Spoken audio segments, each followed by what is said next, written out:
Okay, good morning दोस्तों, नमस्ते। और कैसे हैं आप लोग? हम उम्मीद करते हैं कि आप लोग अच्छे होंगे। और लक्ष्य मैजिक मैथ में आपका स्वागत करते हैं एक बार फिर से। और आपको हमने पिछली वीडियो मनोविज्ञान की थीम और विकास एवं वृद्धि के बारे में दिया था, और उसके बारे में 10 क्वेश्चन भी हमने उस पर आधारित सॉल्व कराए थे। आज हम लोग नेक्स्ट क्वेश्चन पे चलेंगे, 11th क्वेश्चन से स्टार्ट करेंगे। आज क्वेश्चनों की ही वीडियो होगी और मोस्ट इंपॉर्टेंट क्वेश्चनों की वीडियो होगी। दोस्तों, मैं दावा करता हूं और चैलेंज के रूप में एक बात कहता हूं कि हम जो भी मैटर और क्वेश्चंस आपको देते हैं, अगर आप इसको पूर्ण रूप से तैयार कर लेते हैं तो सी टेट और यूपी टेट में आप 30 में 26 से 27 क्वेश्चन जरूर सॉल्व करके आएंगे और सही करके आएंगे। तो इसलिए हमारा भरपूर प्रयास और अथक प्रयास है कि आपको अधिकतम से अधिकतम नंबर इस सब्जेक्ट में आपको दिलवाने की कोशिश करें। आपका पूर्ण सहयोग सपोर्ट चाहिए तो हम जरूर आपको अच्छा दिला सकते हैं और अच्छा दे सकते हैं। आगे हम अपने क्वेश्चन पे ध्यान देते हैं। नेक्स्ट पर हम लोग का क्वेश्चन होगा,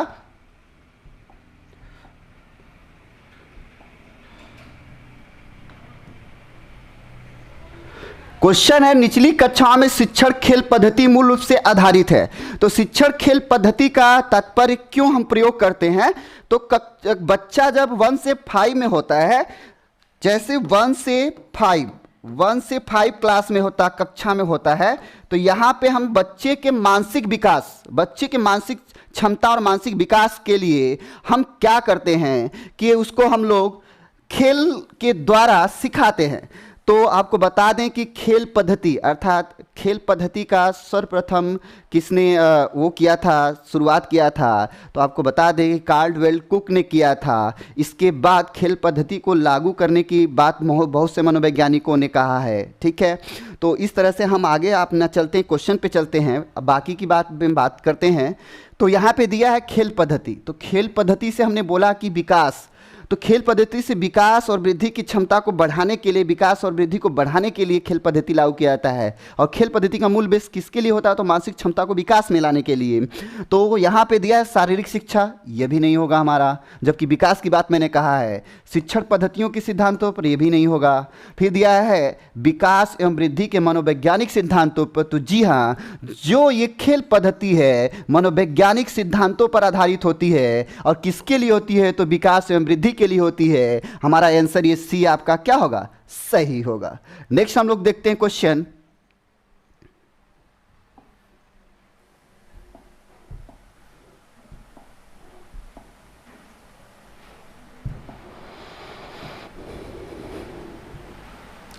नेक्स्ट क्वेश्चन है हम लोग का, निम्न में से कौन सा बच्चे की सामाजिक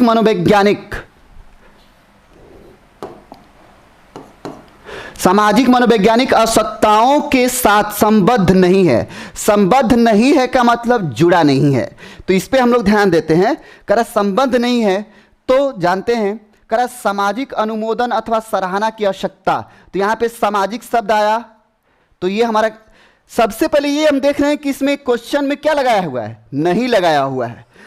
होता क्या है कि एग्जामिनेशन में बहुत सारे बच्चे होते हैं जो क्वेश्चन को पढ़ते हैं, पूरे पढ़ते हैं, लेकिन अंत में नहीं का कंसेप्ट क्लियर नहीं कर पाते, नहीं की अवधारणा क्लियर नहीं कर पाते, जिसकी वजह से मनोविज्ञान में अधिकतम क्वेश्चन गलत हो जाता है। और सी टेट में ऐसे 12 से 13 क्वेश्चंस आते हैं जो नहीं शब्द का उसमें इस्तेमाल हुआ होता है। जब आप नहीं पर ध्यान देंगे तो नो डाउट मैं बताना चाहूंगा कि आप क्वेश्चन को आसानी से कर सकते हैं। नहीं पर ध्यान देंगे तो आप आसानी से क्वेश्चन को सॉल्व कर सकते हैं। तो देखते हैं, यहां पे सामाजिक मनोवैज्ञानिक की बात किया है, तो यहां पे सामाजिक अनुमोदन अथवा सहायता की आवश्यकता, तो सामाजिक शब्द आया, अर्थात ये सामाजिक की बात कर रहा है। तो ये हमारा आंसर क्या हो जाएगा?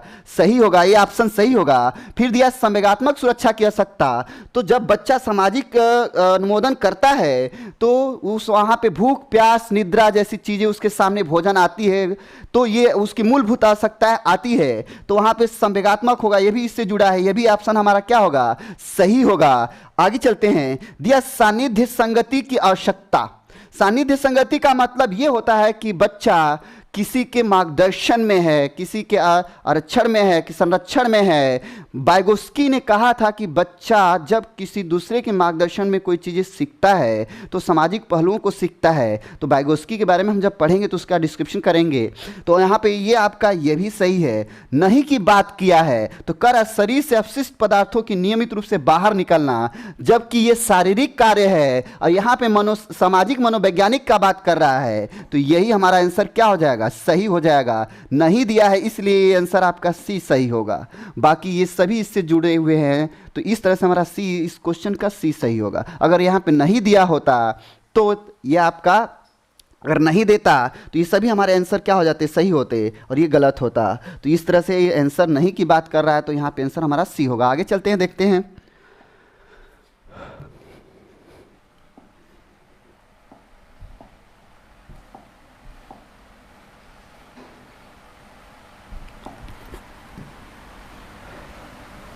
नेक्स्ट क्वेश्चन है हम लोगों का, यहां पर दिया है क्वेश्चन कि विकास कभी न समाप्त होने वाली प्रक्रिया, यह विचार किससे संबंधित है?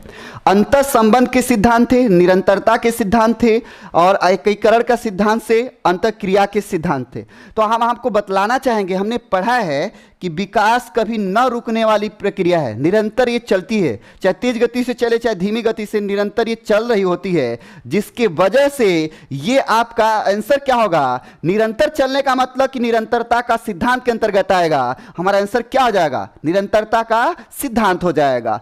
सबसे बड़ी बात यह है कि हम उसमें उससे जुड़ा हुआ कंसेप्ट क्लियर, अगर अवधारणा को हम क्लियर कर लेते हैं क्वेश्चन पूछ क्या रहा है और ऑप्शन में इसके सही जवाब क्या है, तो हम आंसर को सही कर सकते हैं।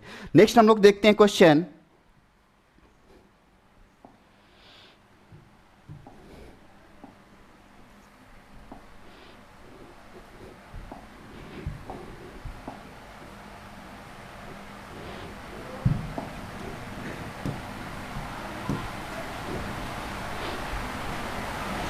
नेक्स्ट क्वेश्चन है बच्चे के विकास के सिद्धांतों को समझना शिक्षक की सहायता करता है।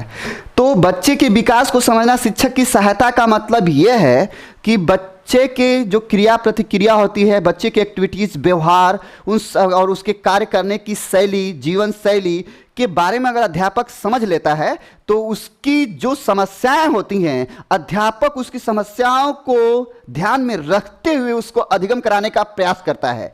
तो हम देखते हैं इस मुद्दे पर, तो ये दिया है कि बच्चे के विकास के सिद्धांतों को समझना शिक्षक की सहायता करता है। तो शिक्षक की सहायता जैसा मैंने बताया, तो यहां पे दिया शिक्षार्थी की आर्थिक पृष्ठभूमि को पहचानने में। जी नहीं, यहां पे शिक्षा से और शिक्षक को उसकी समस्याओं को समझने की बात कर रहा है।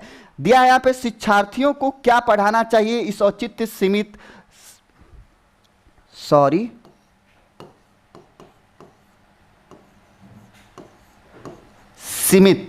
करने में।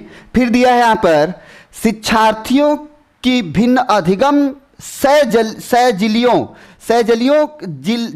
सहजिलियों का तात्पर्य क्या है, तो उसकी जीवन शैली को प्रभावी रूप से संबोधित करने में। तो जानिए, शिक्षार्थियों की भिन्न भिन्न अधिगम्य मतलब सभी विद्यार्थी कक्षा में अलग अलग भिन्न भिन्न गति से अधिगम करते हैं, जबकि उनको समान परिवेश वातावरण दिया जाता है, लेकिन सभी छात्रों का सीखने की जो गति होती है वो भिन्न भिन्न होती है। हर बच्चा भिन्न, एक दूसरे से भिन्न होता है, बुद्धि से भी लेकर और आपकी गतिविधि में भी लेकर होता है। शिक्षक को यही चीज़ समझना होता है, और शिक्षक समझकर और भिन्न भिन्न बालकों को समझ लेता है, उसके अनुरूप शिक्षा प्रणाली लागू करता है, अधिगम कराता है, जिससे कि सभी बच्चों को लाभ पहुंच सके। तो ये हमारा आंसर क्या हो जाएगा, सही हो जाएगा। तो ये हमारा आंसर इसका 14 का सही होगा। नेक्स्ट क्वेश्चन हम लोग देखते हैं,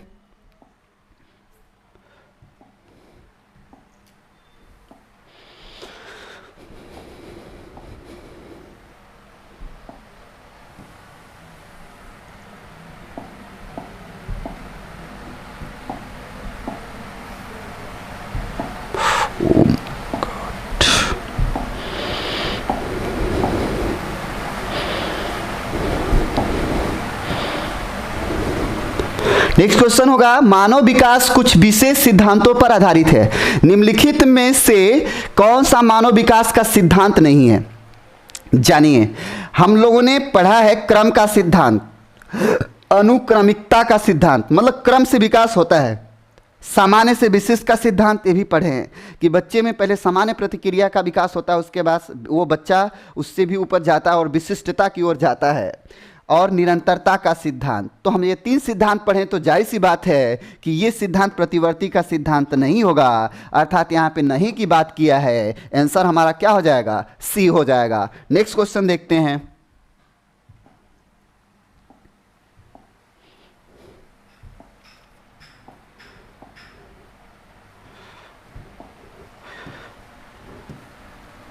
क्वेश्चन है, यदि कुछ विद्यार्थी कक्षा में अध्ययन की चित्तवृत्ति में नहीं है। चित्तवृत्ति का मतलब क्या होता है तो जानते हैं, मतलब अपने मन के द्वारा और अपने विचार से, अपने अंतर्मन से वो वास्तव में क्लास में प्रेजेंट नहीं है, बैठे हैं लेकिन उनका दिमाग और उनका मन जहाँ जिस टॉपिक पे है उस पर नहीं है, अर्थात शिक्षक की ओर उसका ध्यान नहीं है, तो चित्तवृत्ति में नहीं है, जिसको हम लोग बोलते हैं कि ध्यान में नहीं है। तो आप अब यहां पे करा तो आप क्या कर सकते हैं, आगे का मैटर यही हो सकता है कि आप क्या करेंगे, एक शिक्षक के रूप में तो आप क्या करेंगे। तो वहां पे समझते हैं, यहां पे करा कि उन्हें अध्ययन के लिए बाध्य करेंगे। तो बाल केंद्रित शिक्षा के अनुसार बता दें आपको, बाल केंद्रित शिक्षा की सबसे पहले अगर मांग की थी तो जॉन डेवी ने किया था। और आपको बतला दें कि इस तरह से ये आपका क्वेश्चन जो है उन्हें अध्ययन करने के लिए बाध्य करेंगे तो ये गलत हो जाएगा। फिर दिया उन विद्यार्थियों को कक्षा छोड़ने के लिए कहेंगे तो ये भी गलत हो जाएगा। और उन्हें चेतावनी देंगे कि वे अवश्य अध्ययन करें, नहीं तो आप प्रधानाध्यापक को सूचित करेंगे तो ये भी गलत हो जाएगा। शिक्षक का कार्य यह है कि वो क्लास में विषय वस्तु को ऐसे पहुंचाए बच्चों तक और इस तरीके की इस गतिविधि से पढ़ाए कि बच्चे उसमें रुचि ले, जिससे बच्चा को रुचि मिलेगी तो बच्चा जरूर ध्यान देगा। तो हम देखते हैं उन्हें उनकी रुचि अथवा आप अपने विषय के अनुसार रुचिपूर्ण चीज़ें बताएंगे तो बच्चा यहाँ पे क्या होगा? ध्यान देगा। छोटे बच्चों में एक चीज़ें ये होती है कि इस कल्पनाओं पर और रहस्यमय चीज़ें जब बताते तो छोटे बच्चे ध्यान से सुनते हैं, पूछते हैं, क्वेश्चन भी करते हैं कि अच्छा आगे क्या हुआ, अच्छा ये कैसे हो गया। तो वहां पे बच्चा जब क्वेश्चन कर रहा तो आप समझिए कि आपके विषय वस्तु पर ध्यान दे रहा है। तो एक अच्छे शिक्षक की क्वालिटी और गुणवत्ता यही होती है कि क्लास में अगर बच्चे का ध्यान नहीं है तो वो विषय वस्तु को ऐसे पढ़ाए जिससे बच्चा रुचि ले, और जब रुचि लेगा तो बच्चा आपके विषय वस्तु पर ध्यान जरूर देगा। तो ये आपके बेस्ट शिक्षक की गुणवत्ता होती है। नेक्स्ट क्वेश्चन हम लोग देखते हैं, इसका आंसर डी सही होगा।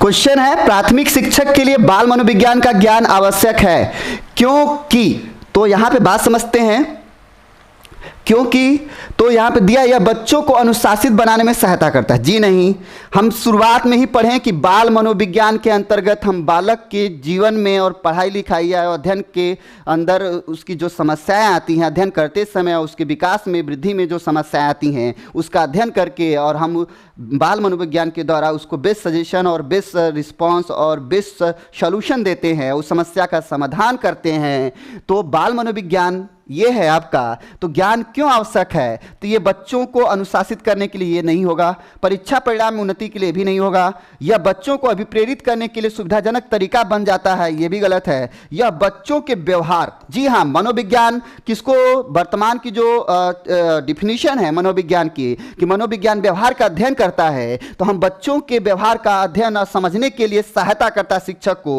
अगर बच्चों का व्यवहार समझ में गया आगे शिक्षक को, तो शिक्षक उसके अनुरूप शिक्षा प्रणाली लागू करेगा, अधिगम कराएगा। इसलिए हमारा आंसर क्या हो जाएगा? डी सही होगा। नेक्स्ट क्वेश्चन हम लोग देखते हैं।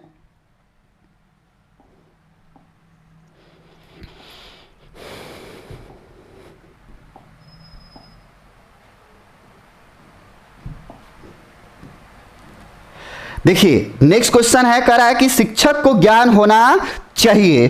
तो अध्यापन विषय का ज्ञान होना चाहिए, बाल मनोविज्ञान का ज्ञान होना चाहिए, शिक्षा संहिता का ज्ञान होना चाहिए, अध्यापन विषय एवं बाल मनोविज्ञान का होना चाहिए। तो आपको बता दें अध्यापन का होना चाहिए, सही है, ये अध्यापन का होना चाहिए। अब यहां पे क्या होता है, बहुत से ऐसे अभ्यर्थी होते हैं जो मनोविज्ञान के ऐसे क्वेश्चनों में कंफ्यूज हो जाते हैं। क्यों कंफ्यूज हो जाते हैं, समझ नहीं पाते हैं कि वास्तव में सही क्या होगा। तो जान लेते हैं अध्यापन का विषय का शिक्षक को ज्ञान होना चाहिए, भी सत्य है, और बाल मनोविज्ञान का भी होना चाहिए, भी सत्य है। बहुत से अभ्यर्थी इसी पे अपना डिसीजन ले लेते हैं इस क्वेश्चन का और आंसर गलत कर जाते हैं। नीचे ऑप्शन दिया शिक्षा संहिता का, तो नियम की कोई जरूरत नहीं होती है, तो इस तरह से ये गलत होगा, ये और ये दोनों सही होगा। तो अब हमको तो आंसर एक करना है, जबकि ये दोनों सही है। तो अब नीचे देखते हैं तो दिया अध्यापन विषय और बाल मनोविज्ञान दोनों का होना चाहिए, जबकि यही दोनों मिलाकर ये ऑप्शन में दे दिया है। आंसर हमारा डी सही होगा। नेक्स्ट क्वेश्चन देखते हैं।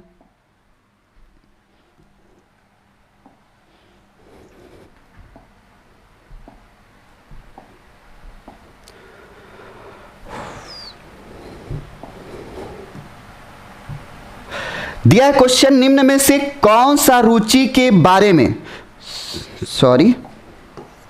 कौन सा रुचि के बारे में सत्य नहीं है। जरा समझिएगा, फिर यहां पे नहीं लगाया। ये रीटेट जुलाई 2011 में क्वेश्चन आया हुआ है और ये दिया है कि निम्न में से कौन सा रुचि के बारे में सत्य नहीं है। नहीं की बात कर दिया। अब यहां पे जब नहीं की बात किया है तो देखते हैं, करा रुचियां जन्मजात और अर्जित दोनों होती हैं। तो यहाँ पे रुचियां जन्मजात और अर्जित दोनों होती हैं, ठीक है, लेकिन हम ये देखते हैं ये तो करा कि नहीं है, नहीं की बात किया है। तो नहीं की बात किया तो अब खोजते हैं, तो ये तो सही हो गया। रुचियां समय के अनुसार बदलती हैं, तो समय के अनुसार जानिए बच्चा क्या होता है, 1 से 5 वर्ष में होता है तो वो क्या करता है कि उसकी इच्छाएं होती हैं। एक एग्जाम्पल पे समझते हैं, उसको जो कपड़ा पहनाएंगे, उसको जो कपड़ा अच्छा लगेगा और वो पहनेगा। फिर कहीं अगर नया कपड़ा वो देख लिया तो उस कपड़े को उतार के और नए कपड़े की चॉइस करेगा। अगर एक छोटी सी चॉकलेट बच्चा खाने के सीख जाता है और चॉकलेट खाता है, अगर उससे बड़ी चॉकलेट हुई तो छोटी चॉकलेट को छोड़ देगा, नई चॉकलेट को, बड़ी चॉकलेट को प्रेफरेंस देगा, वो बोलेगा कि नहीं हमको ये चाहिए। तो बच्चों में रुचियों का समय अनुसार और उम्र अनुसार परिवर्तन होता है।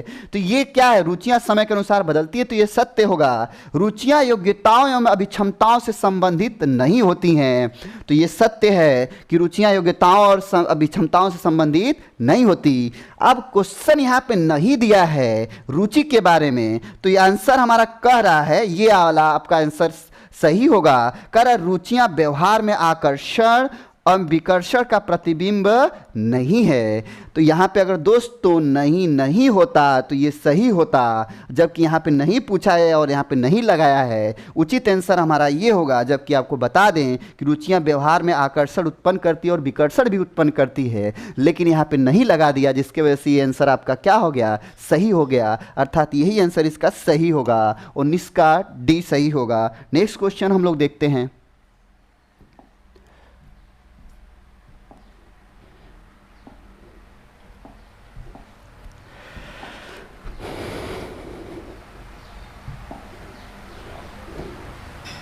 करा अभिवृत्ति क्या है, अभिवृत्ति है, तो इसके बारे में हम समझते हैं अभिवृत्ति क्या है।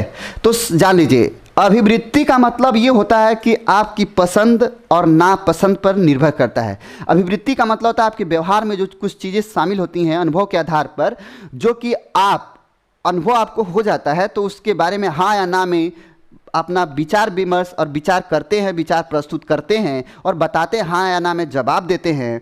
तो देखते हैं अभिवृत्ति है।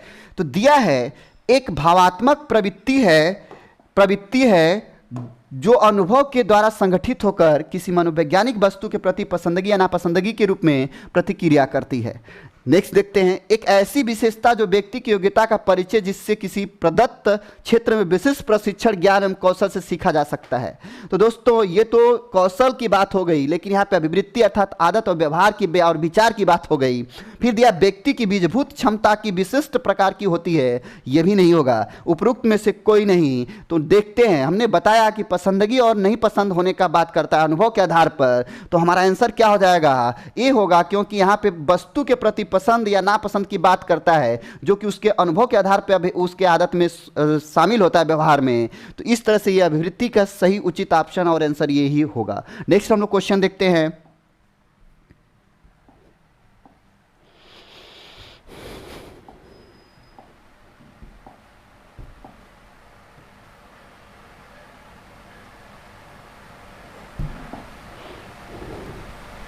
कह रहा है मनोविज्ञान शिक्षा का आधारभूत विज्ञान है, यह किसने कहा है? तो ये इसका देखिए दोस्तों, मनोविज्ञान शिक्षा का आधार है, ये किसने कहा है? तो जानते हैं मनोविज्ञान शिक्षा का आधार का मतलब, आधारभूत विज्ञान का मतलब ये है कि मनोविज्ञान के द्वारा हम ये समझते हैं कि वास्तव में शिक्षा देने और अधिगम कराने में समस्याएं क्या आती हैं, तो इसका हम अध्ययन करते हैं। ये किसने कहा? तो स्किनर ने कहा है। तो ये आपकी बिहार टेट में आया हुआ मोस्ट इंपॉर्टेंट। नेक्स्ट क्वेश्चन देखते हैं।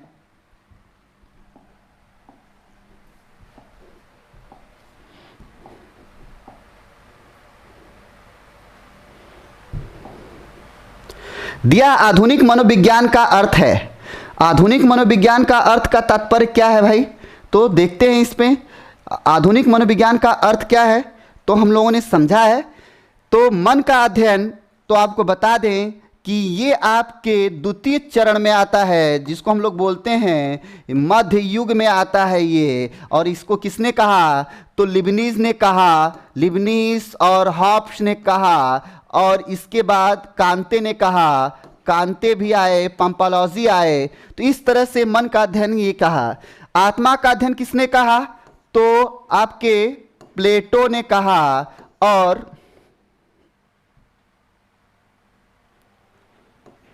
प्लेटो ने कहा, और अरस्तु ने कहा है। तो इस तरह से जान लेते हैं। अब यहाँ पे दिया शरीर का अध्ययन, तो शरीर का अध्ययन तो हम मनोविज्ञान में करते नहीं हैं। आगे दिया है व्यवहार का अध्ययन। यहाँ पे कह रहा है कि आधुनिक मनोविज्ञान का अर्थ क्या है, जो वर्तमान में हम ये प्रयोग करते हैं, क्योंकि मनोविज्ञान किस अर्थ में किसका अध्ययन करता है। तो हम जानते हैं आपके वाटसन और वुडवर्थ के और थॉर्नडाइक के अनुसार व्यवहार का अध्ययन करता है। अर्थात उचित आंसर, हमारा सही आंसर क्या होगा? 22 का तो डी होगा, अर्थात व्यवहार का अध्ययन करता है। नेक्स्ट हम लोग क्वेश्चन पे चलते हैं दोस्तों।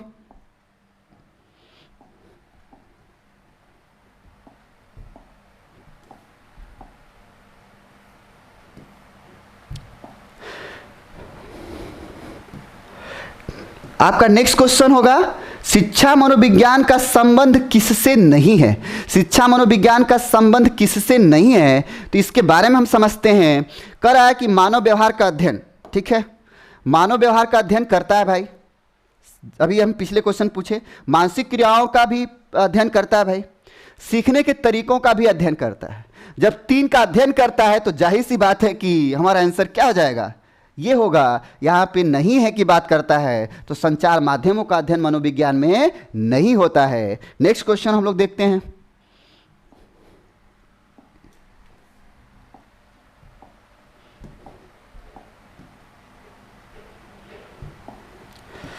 दिया है बालक के शारीरिक व क्रियात्मक विकास की दिशा होती है। बालक के शारीरिक व क्रियात्मक विकास की दिशा क्या होती है, तो इसके बारे में हम समझते हैं। दिया है सिर से पैर तथा शरीर के बाहर मध्य की ओर। ये गलत है। जबकि विकास होता है, तो आपको हमने बतलाया है कि बच्चे का विकास गर्भावस्था में कैसे होता है। तो ये बच्चा है और इसका विकास कैसे होता है, तो इसका मस्तिष्क का विकास पहले होता है, इसके बाद इसके आँख का होता है, इसके बाद इसके मुख का होता है, इसके बाद इसके धड़ का होता है, और इस तरह से बच्चा के हाथ, और फिर इसके बाद हाथ का, और इसके बाद लास्ट में पैर का होता है। तो दिया सिर से पैर, यहाँ तक तो सही है, लेकिन शरीर के बाहर से नहीं होकर शरीर के मध्य से बाहर की ओर होता है, तो ये गलत हो गया हमारा।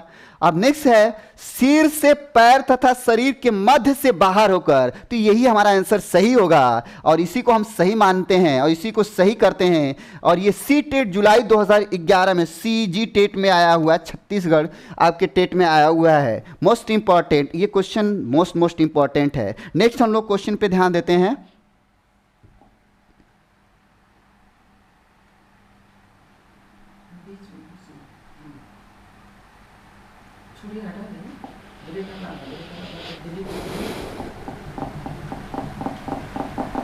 फिर से पेज आ गया, आ गया।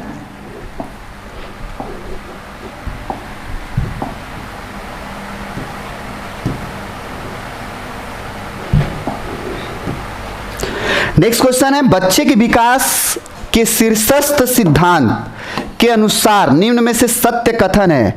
शीर्षस्थ का मतलब क्या होता है, तो मैंने आपको बताया है शीर्षस्थ का मतलब क्या होता है। तो हमने आपको बताया कि विकास की दिशा का सिद्धांत में विकास की दिशा को सिद्धांत को क्या कहते हैं, तो शीर्षाभिमुख सिद्धांत कहते हैं, मस्तकाधोमुखी सिद्धांत कहते हैं, पश्चिमोन्मुखी सिद्धांत कहते हैं, और सिर से पैर की दिशा की ओर सिद्धांत कहते हैं, सिर से पैर की ओर विकास के सिद्धांत कहते हैं। तो इस तरह से मस्तकाधोमुखी, पश्चिमोन्मुखी, इसके बाद शीर्षाभिमुखी, तो ये आपके सभी सिद्धांत पर लागू होता है। और यहाँ पे पूछ रहा है कि शीर्षस्थ सिद्धांत, तो सीधी सी बात है कि विकास सिर से पैर की ओर होता है।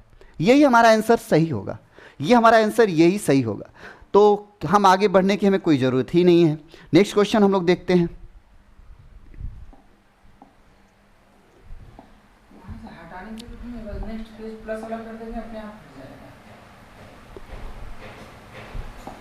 नेक्स्ट क्वेश्चन है, दिया निम्नलिखित में से कौन सा विकास का सिद्धांत है। विकास का सिद्धांत भाई हम लोगों ने पढ़ा है और हमने पिछली वीडियो में बताया भी है। तो देखते हैं विकास का सिद्धांत करा कि नहीं है। विकास का सिद्धांत नहीं है, ठीक है। तो विकास का सिद्धांत नहीं है, तो देखते हैं। सिद्धांत हम लोगों ने सारे पढ़े हैं। तो यहाँ पर करा विकास की सभी प्रक्रियाएं अंतर संबंधित नहीं है। भाई ये तो गलत है ऑलरेडी, क्योंकि विकास की प्रक्रिया अंतर संबंधित होती है। फिर दिया है सभी की विकास दर समान नहीं होती है। ये सत्य है। सभी बालक जो होते हैं, हम भले उनको अच्छे वातावरण और अच्छे परिवेश एक समान दे, लेकिन उनकी विकास दर क्या होती है, समान नहीं होती, भिन्न भिन्न होती है। यही हमारा आंसर सही होगा। बाकी आगे जाने की कोई ज़रूरत नहीं है। हम लोग नेक्स्ट टॉपिक पे आते हैं, नेक्स्ट क्वेश्चन पे आते हैं।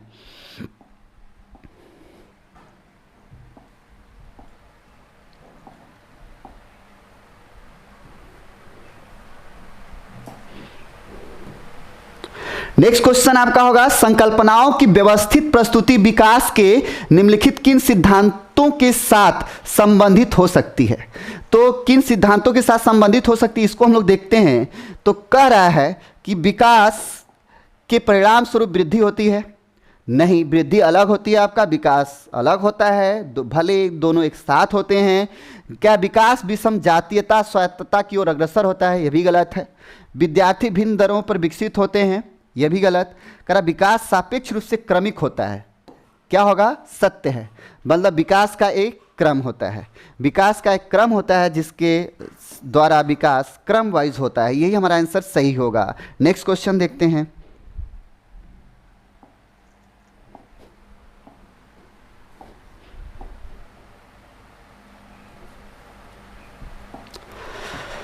नेक्स्ट क्वेश्चन है, निम्नलिखित में से कौन सा कथन सत्य है। यहां पे सत्य की बात कर दिया। अब बात करते हैं, यहाँ पे सीटेट जुलाई 2013 में आया हुआ क्वेश्चन है, मोस्ट इंपॉर्टेंट। तो करा निम्नलिखित में से कौन सा कथन सत्य है। तो यहाँ पर देखते हैं, शिक्षक द्वारा प्रश्न पूछना संज्ञानात्मक विकास में बाधक है। तो देखते हैं यहाँ पे भाई, शिक्षक द्वारा प्रश्न पूछना संज्ञानात्मक विकास में बाधक है, ये सही नहीं होगा। विकास और सीखना समाज संस्कृति और संदर्भों से अभी अप्रभावित है, तो जबकि ये भी सही नहीं होगा। जबकि क्या है, प्रभावित होता है। अगर संस्कृति और समाज सीखने के लिए अच्छा नहीं मिला तो बच्चे का विकास प्रभावित होगा। शिक्षार्थी एक निश्चित तरीके से सीखते हैं, यह भी गलत है, यह भी गलत है। आगे देखते हैं, खेलना संज्ञान और सामाजिक दक्षता के लिए सार्थक है। तो ये सत्य है कि खेलना और सामाजिक दक्षता के लिए क्या है, खेलना संज्ञान और सामाजिक दक्षता के लिए सार्थक है। यही हमारा आंसर क्या होगा, तो सही होगा। नेक्स्ट क्वेश्चन हम लोग देखते हैं।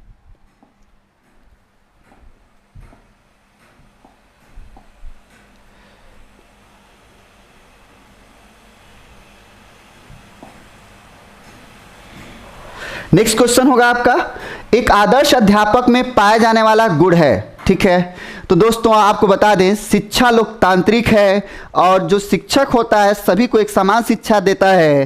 तो यहाँ पे लोकतंत्र दृष्टिकोण रखता है, शिक्षक क्लास में सभी के लिए एक समान शिक्षा देने के प्रयास करता है और देता भी है। बाल केंद्रित शिक्षा में प्रावधान है कि शिक्षक लोकतांत्रिक शिक्षा को देगा और सभी को एक समान शिक्षा देगा। विषय वस्तु पर अधिकार का मतलब विषय वस्तु पर उसकी पकड़ होनी चाहिए और बाल मनोविज्ञान का भी ज्ञान होना चाहिए ताकि बच्चे के अधिगम में आई समस्याओं का वो अध्ययन करके और बाल मनोविज्ञान का अध्ययन करके उसकी समस्याओं का समाधान कर सके। इसलिए ये आंसर हमारा सभी सही होगा, 29 का आंसर सभी सही होगा। ये यूपी टेट में आया हुआ क्वेश्चन है 2013 का। नेक्स्ट क्वेश्चन हम लोग देखते हैं।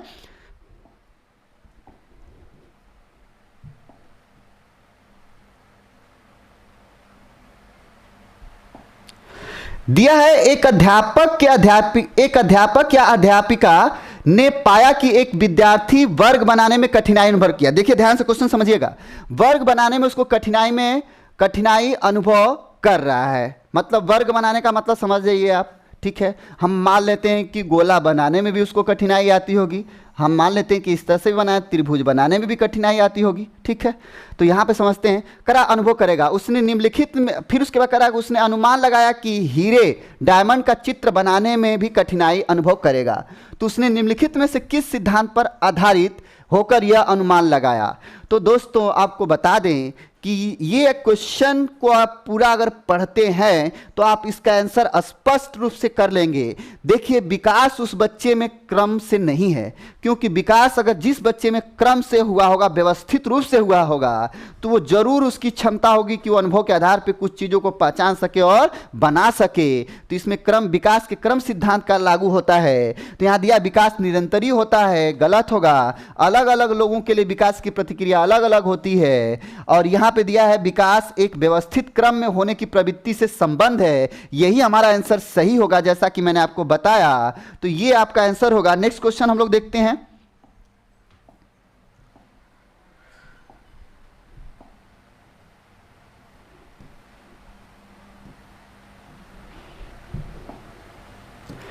क्वेश्चन है, पूर्व विद्यालय में पहली बार आया बालक, ठीक है, पूर्व विद्यालय में पहली बार आया हुआ बालक मुक्त रूप से चिल्लाता है, ठीक है। फिर दिया 2 वर्ष पश्चात वही बच्चा जब प्रारंभिक विद्यालय में पहली बार जाता है तो अपना तनाव चिल्लाकर व्यक्त नहीं करता, अपितु उसके कंधे और गर्दन की पेशियां तन जाती हैं। उसके इस व्यवहारिक परिवर्तन का क्या सैद्धांतिक आधार होगा। तो जान लेते हैं इसके बारे में। दिया है विकास, देखिए दोनों चीजें हैं यहाँ पर। उसके विकास में विभेद होता है और वो विकास का एकीकरण, मतलब एकीकरण का जो सिद्धांत है कि अपने शारीरिक अंगों को पूर्ण रूप से एक बार में संचालन करना और अलग अलग संचालन करना, तो ये कर नहीं पाता बच्चा। तो इस पर ये आधारित ये क्वेश्चन एकीकरण के सिद्धांत पर। तो देखते हैं इसमें ऑप्शन में विकास क्रमिक प्रकार से होता है, ठीक है भाई। तो सिद्धांत का पूछा है कि आधार क्या होगा। विकास तो होता है, लेकिन सिद्धांत किस सिद्धांत के आधार पर हो सकता है। विकास निरंतरीय होता है, अलग अलग लोगों के विकास भिन्न भिन्न होते हैं। लेकिन सिद्धांत की अगर बात कर दिया क्वेश्चन में किस सिद्धांत के आधार पे, तो विभेद व एकीकरण का विकास के लक्षण है वहाँ पर, यही सिद्धांत इसका होगा। अर्थात 31 का आंसर आपका हो जाएगा डी। यही हमारा आंसर सही होगा। सीटेट 2014 में आया हुआ क्वेश्चन है, फरवरी में, मोस्ट इंपॉर्टेंट था क्वेश्चन वो। नेक्स्ट हम लोग क्वेश्चन पे ध्यान देते हैं।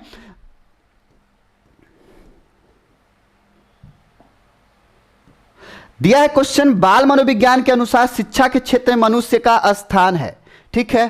तो इस पे हम लोग ध्यान देते हैं। मनुष्य का स्थान का मतलब क्या है। तो याद दिया बाल मनोविज्ञान की बात कर रहा है भाई। जब बाल मनोविज्ञान की बात करता है और शिक्षा अनुसार शिक्षा के क्षेत्र में मनुष्य का स्थान है, तो बाल मनोविज्ञान में बालक की एक व्याख्या है, आपका 0 से 5 वर्ष होता है, जिसको हम लोग बोलते हैं शैशवावस्था बोलते हैं। और इसके बाद आपका 5 से लेकर और 6 वर्ष से लेकर 12 वर्ष तक होता है आपका बाल्यावस्था। और यहाँ पर आपका होता है 12 से 18 वर्ष आपका होता है किशोरावस्था। तो यहाँ पे बाल मनोविज्ञान में हम लोग बालक के आयु समस्याओं का अध्ययन करते हैं, और यहाँ पे कह रहा है कि बाल मनोविज्ञान के अनुसार शिक्षा के क्षेत्र में मनुष्य का स्थान है, तो किस रूप में होगा, तो बालक के रूप में होगा। सीधी सी बात है। जब यहाँ पे हम ध्यान देंगे और बाल मनोविज्ञान का बात करते हैं, तो बाल मनोविज्ञान में हम बालकों के शिक्षा के बारे में ही बात करते हैं, और मनुष्य किस रूप में वहाँ पे होता है, तो बालक के रूप में होता है, अर्थात उचित आंसर हमारा यही सही होगा। नेक्स्ट क्वेश्चन हम लोग देखते हैं।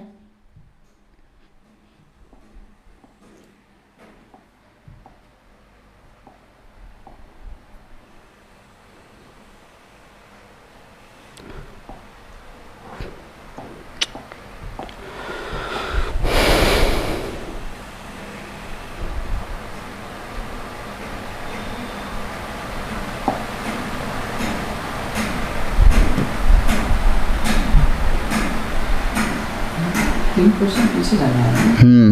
इस क्वेश्चन में 35 क्वेश्चन।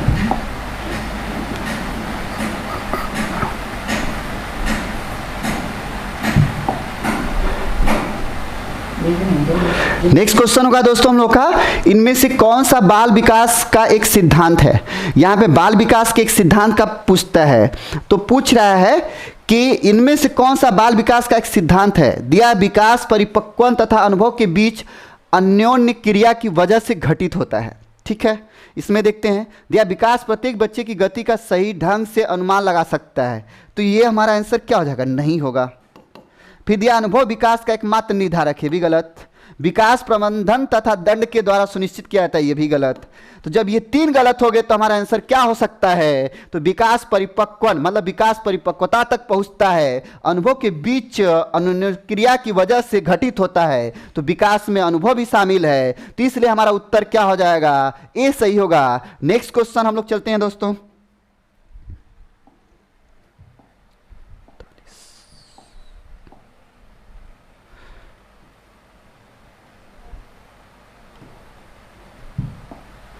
नेक्स्ट हम लोग का क्वेश्चन होगा, निम्नलिखित में से कौन सा बाल विकास का एक सिद्धांत नहीं है। विकास के सभी क्षेत्र महत्वपूर्ण हैं।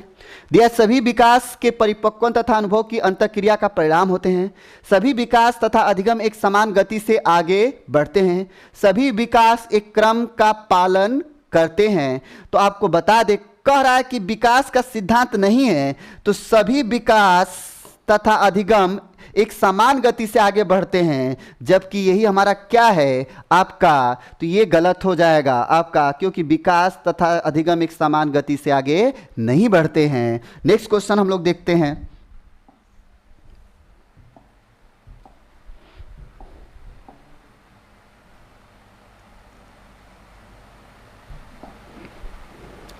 नेक्स्ट क्वेश्चन होगा भाई, इसको हम लोग मैच कराना है, इस पे हम लोग ध्यान देते हैं। सीटेट सितंबर 2016 का है। प्रायः जब ऐसे क्वेश्चंस आते हैं तो बच्चे कंफ्यूज हो जाते हैं, अभ्यर्थी कंफ्यूज हो जाता है और मिलान नहीं सही से कर पाते।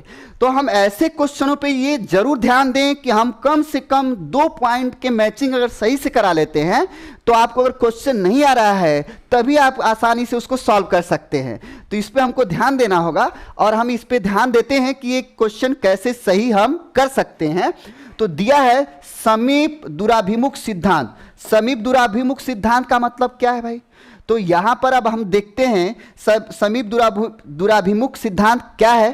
तो जैसे आपका यहां पे पढ़ते हैं अब, तो दिया है कि विभिन्न बच्चे भिन्न भिन्न दर से बढ़ते हैं, सिर से पैर का क्रम, तो ये विकास के दिशा के सिद्धांत में आ गया। ठीक है, जिसको मूल बोलते हैं सिर पदाभिमुख दिशा। फिर करा किसी अकेले बच्चे में विकास की दर विकास के एक क्षेत्र की अपेक्षा दूसरे में भिन्न हो सकती है, तो ये अंतर्वैयक्तिक भिन्नता में आता है। फिर दिया शरीर के केंद्र से बाहर की ओर, तो जी हाँ यहाँ पे करा समीप दूराभिमुख, तो यहाँ पे हमारा आंसर सही होगा, शरीर के केंद्र से बाहर की ओर विकास होता है, इसका अर्थ यही होगा। अर्थात ये किस में दिया है तो देखते हैं, तो ये आपका भैया ए में दिया है, चौथे ऑप्शन में ये ए का ये चौथा दिया हुआ है। नेक्स्ट ध्यान देते हैं, कह रहा है कि सिर पदाभिमुख दिशा। सिर पदाभिमुख दिशा का मतलब क्या होता है, तो आपको बता दे दोस्तों कि ये सिर से पैर की क्रम में विकास, जबकि ये आपका हमने पढ़ाया है। तो यहां पे देखिए बी का दूसरा सही है। आगे देखते हैं, करा है कि अंतर्वैयक्तिक भिन्नताएं, अंतर्वैयक्तिक भिन्नताएं क्या है? तो भी विभिन्न बच्चों में विभिन्न दर से क्या होते हैं, बढ़ते हैं। तो अंतर्वैयक्तिक भिन्नताएं अर्थात सी का 1 हो जाएगा। फिर देखते हैं अंतर्वैयक्तिक भिन्नताएं, तो ये यहाँ पे आपका कर है किसी अकेले बच्चे में विकास की दर विकास एक क्षेत्र की अपेक्षा दूसरे से में क्या होती है, भिन्न होती है।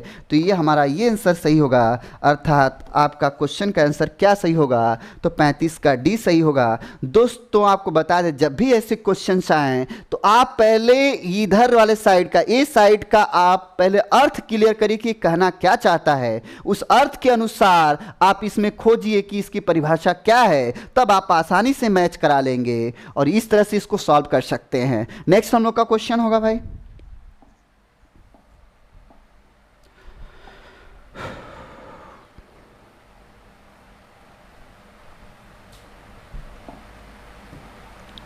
कह रहा है कि इनमें से कौन सा विकास का एक सिद्धांत नहीं है। ठीक है, तो हम लोगों ने सिद्धांत पढ़ा है, विकास संशोधन योग्य होता है। ठीक है, तो कह रहा है कि विकास केवल संस्कृति से शासित और निर्धारित होता है, विकास संशोधन योग्य होता है। फिर कह रहा है विकास केवल संस्कृति से शासित और निर्धारित होता है। तो फिर कह रहा है कि विकास जीवन पर्यंत चलता है, ये चलता है, सही है भाई, ये भी सही है, ये चलता है। ठीक है, फिर कह रहा है विकास वंशानुक्रम और पर्यावरण से प्रभावित है, ये भी सही है। कह रहा है विकास संशोधन योग्य होता है। दोस्तों आपको बता दें कि विकास संशोधन योग्य होता है, तो इस पे एक आपको चीज़ें बताएंगे। एडिशन की एक स्टोरी है छोटी सी, और एडिशन जब क्लास में होता है, 5 क्लास में होता है, तो एडिशन मतलब विचित्र प्रतिक्रिया का व्यक्ति था और टैलेंटेड था। तो होता क्या है कि वो क्लास में उसकी एक्टिविटीज़ अन्य बच्चों से विपरीत थी, और शिक्षिका ने क्या किया कि एक लेटर लिखा, और उस लेटर में यही लिखा कि यह बालक विचित्र बुद्धि का है और इसे कोई स्कूल और कोई शिक्षक पढ़ने के लिए नहीं, कोई शिक्षक इसे पढ़ा नहीं सकता और कोई स्कूल में ये पढ़ नहीं सकता और ये भविष्य में कुछ कर नहीं सकता है। अब ये लिखकर और लेटर को उसने, शिक्षिका ने एडिशन को दिया कि ले जाओ अपनी मम्मी को दे देना।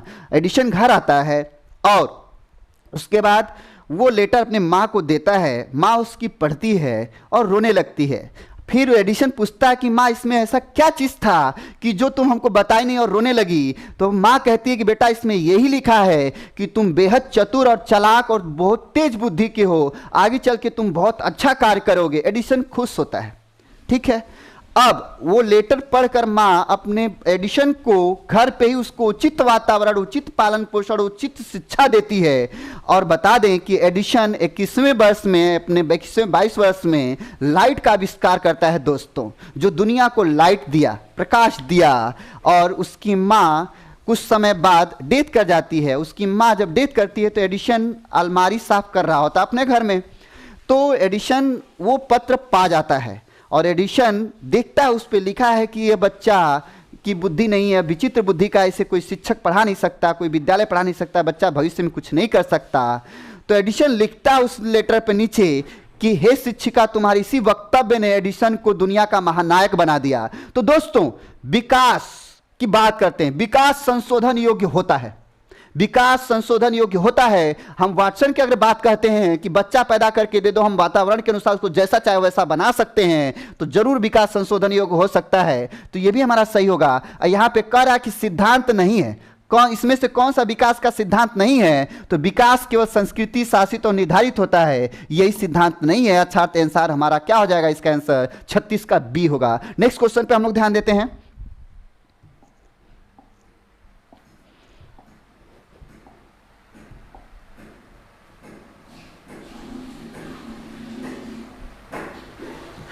नेक्स्ट क्वेश्चन है आपका भैया, निम्नलिखित में से कौन सा वृद्धि और विकास के सिद्धांत से संबंधित नहीं है? देखिए यहां पे भी नहीं लगा दिया। ये यूपी टेट फरवरी 2016 का क्वेश्चन है कि निम्नलिखित में से कौन सा वृद्धि और विकास के सिद्धांतों में से नहीं है? वृद्धि और विकास के सिद्धांतों में से नहीं है। तो यहां पे हम देखते हैं, कह रहा है कि निरंतरता का सिद्धांत बाई है। यहां पे फिर कह रहा है कि समन्वय का सिद्धांत भी है, व्यक्तिकता का भी सिद्धांत है, लेकिन वर्गीकरण का सिद्धांत नहीं है, अर्थात वृद्धि और विकास का वर्गीकरण नहीं किया जा सकता। तो ये हमारा आंसर होगा। नेक्स्ट क्वेश्चन हम लोग देखते हैं भाई।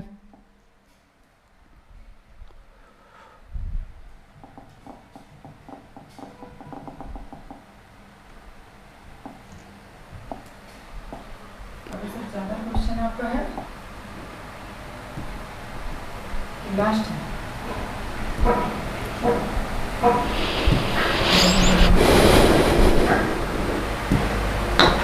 नेक्स्ट क्वेश्चन होगा बाल मनोविज्ञान का क्षेत्र। ठीक है, नेक्स्ट क्वेश्चन पे हम ध्यान देते हैं। बाल मनोविज्ञान का क्षेत्र है केवल शैशवावस्था की विशेषताओं का अध्ययन करता है, करा केवल गर्भावस्था की विशेषताओं का अध्ययन करता है, करा केवल बाल्यावस्था की विशेषताओं का अध्ययन करता है, गर्भावस्था से किशोरावस्था तक की विशेषताओं का अध्ययन करता है।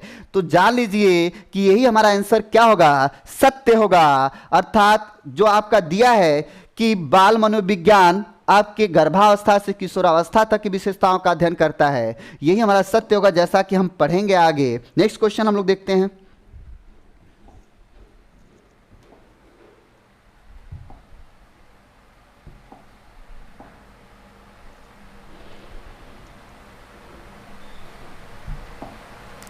दिया है मनोविज्ञान ने सर्वप्रथम अपनी आत्मा का परित्याग किया, फिर अपने मन का और फिर अपनी चेतना का, अभी वह एक प्रकार के व्यवहार की संजोए है।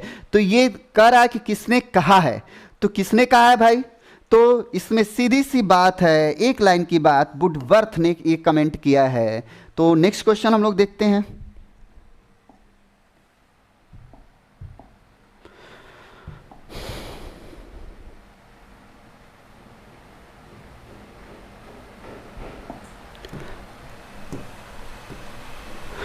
बच्चे के विकास के सिद्धांतों को समझना शिक्षक की सहायता करता है। ठीक है, तो देखते हैं। करें शिक्षार्थियों को भिन्न भिन्न अधिगम शैलियों को प्रभावी रूप से संबोधित करने में, शिक्षार्थी के सामाजिक स्तर को पहचानने में, शिक्षार्थी की आर्थिक पृष्ठभूमि को पहचानने में, शिक्षार्थियों को क्या पढ़ाना चाहिए और चित्त सीमित करने में, यह भी गलत। करें शिक्षार्थियों को भिन्न भिन्न अधिगम शैलियों को प्रभावी रूप से संबोधित करने में, भिन्न भिन्न शैली का मतलब कि क्लास में भिन्न भिन्न विचार और भिन्न भिन्न बुद्धि के बच्चे होते हैं, भिन्न भिन्न कृत्या प्रतिक्रिया के बच्चे होते हैं, क्रियाओं के बच्चे होते हैं, इस तरह से भिन्न भिन्न गतिविधियों के बच्चे होते हैं, उनकी क्षमताओं के अलग अलग क्षमताएं होती हैं। तो शिक्षक जब उनकी विभिन्न शैली अधिगम शैलियों को जानेगा तो एक ऐसी शैली का प्रयोग करेगा जिससे सभी को बच्चे को लाभ हो। तो इस तरह से हमारा आंसर 40 का ए सही होगा। दोस्तों ये थे आपके मोस्ट इंपॉर्टेंट क्वेश्चन। इसमें नो डाउट कि मैं आपको बताऊं कि इन क्वेश्चनों का अगर आप आंसर सही कर लेते हैं तो आपको आगे चल के इससे बहुत मदद मिलेगी। और हमने बताया कि हम वही मैटर और वही क्वेश्चन और वही आपके सिलेबस चीज़ें दे रहे हैं जो आपके एग्जामिनेशन से हूबहू फंसेगा। और इसमें मेरा दावा है कि अगर आपने पूरी वीडियो मेरी देखी मनोविज्ञान के सब्जेक्ट की तो 30 में आप 25 से 26 श्योर लाएंगे। बाकी आपकी किस्मत है दोस्तों। नेक्स्ट वीडियो के लिए हम जरूर आएंगे। नेक्स्ट वीडियो हम लोगों की होगी आनुवंशिकता और वातावरण का प्रभाव। ठीक है, तो हम लोग नेक्स्ट वीडियो लेकर आते हैं और उसका क्वेश्चन भी होगा और उसके थीम भी होगी, परिभाषाएं भी किसने क्या क्या दिया है। तो नेक्स्ट वीडियो देखना ना भूले। एक क्वेश्चन आनुवंशिकता और वातावरण से क्वेश्चन आपके सीटेट में आता है दोस्तों। अब जो क्वेश्चन हो आगे आगे हम लोग अगले वीडियो में देखेंगे। Thank you so much.